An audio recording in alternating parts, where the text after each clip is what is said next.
गौतम बुद्ध की सीख देने वाली कहानी। सांप और साधु की कहानी। लोगों के साथ कैसा व्यवहार करें। अच्छे लोगों के साथ बुरा बर्ताव क्यों किया जाता है के बारे में है। एक बार की बात है, गौतम बुद्ध अपने शिष्यों को शिक्षा दे रहे थे। इसी दौरान हैरान परेशान वहां राजा अजातशत्रु आ पहुंचे। उन्होंने गौतम बुद्ध को प्रणाम किया और कहा, हे प्रभु, जब मैं आपका अनुयायी नहीं बना था तब मैं निर्दयी था। सब मुझसे डरते थे, मेरी इज्जत करते थे। लेकिन मैं जब से आपका शिष्य बना हूं तब से लोग मेरा शोषण करने लग गए हैं। हर कोई मेरी शांति का गलत फायदा उठा रहा है।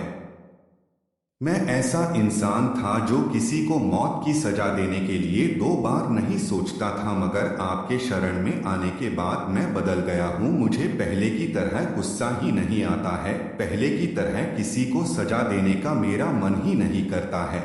लेकिन मेरा दया, मेरा शांत स्वभाव मेरे लिए मुसीबत बन गया है। मेरा अपने देश पर शासन करना मेरे लिए बहुत मुश्किल होता जा रहा है।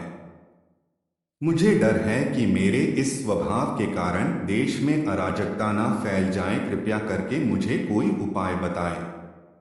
बुद्ध समझ गए राजा की परेशानी क्या है। उन्होंने राजा को एक कहानी सुनाना शुरू किया। एक गांव था।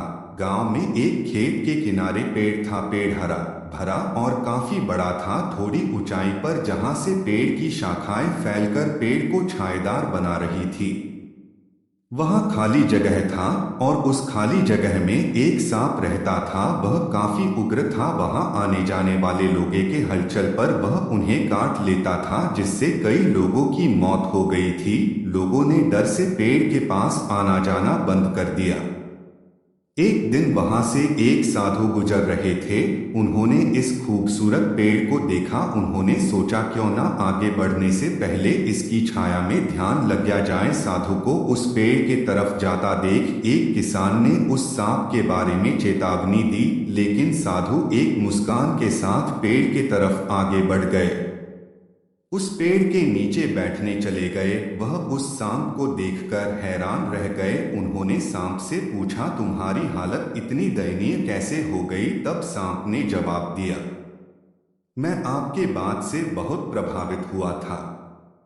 मैंने तय किया कि मैं किसी को नहीं काटूंगा। तब से लोगों ने मुझे चोट पहुंचाना शुरू कर दिया।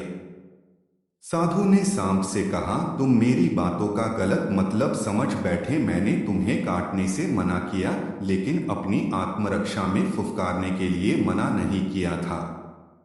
यह कहानी राजा अजातशत्रु को सुनाने के बाद बुद्ध ने राजा से पूछा, कहीं आपने भी तो मेरे उपदेश का गलत मतलब निकाल लिया है।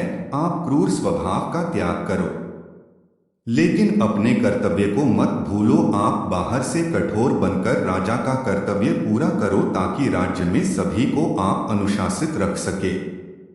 किसी को असुरक्षा महसूस ना हो, इसके लिए आप अंदर से साधु बने रहे।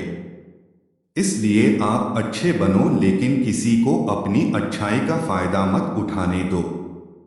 यदि आपको यह कहानी पसंद आई है तो आप हमारे YouTube चैनल अद्भुत लाइफ स्टोरीज आल को लाइक, शेयर व सब्सक्राइब जरूर करें।